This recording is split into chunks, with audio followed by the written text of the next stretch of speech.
आम अच्छु गंजाम जिला डिक्री ग्राम जोटा कि कुमार बोली पंचायत रे देखो ए व्यक्ति जन को पचारे ए मौसी जन को पचारा जे आम जो गाँ अतिक्रम करके आसलु जो गाँ ये अच्छी से गाँव में कौन सी सुविधा ना जोटा कि आमर पानी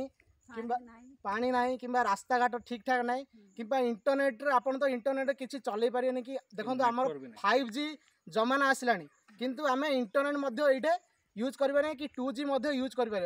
करेन्ट आप पचारतु मुझे पचार देखो करेन्ट अच्छी आप गाँव में करेन्ट गाँव में ना माने फैन जो लगुच फैन लगुनि करेन्ट ना मोबाइल क्या सागर कथा होती मोबाइल क्या सागर कथा ही पाना जाकि गोटे गोटे स्वतंत्र गोटे जगह अच्छी से जगह ही जाकि से माने कथा हुआ तो बहुत कष्ट अच्छा तो ये परिवेश में आप आसतु कत बुलिकी जातु से चाहते माने आमर गाँ गहली आम जो सहर में रहा ताले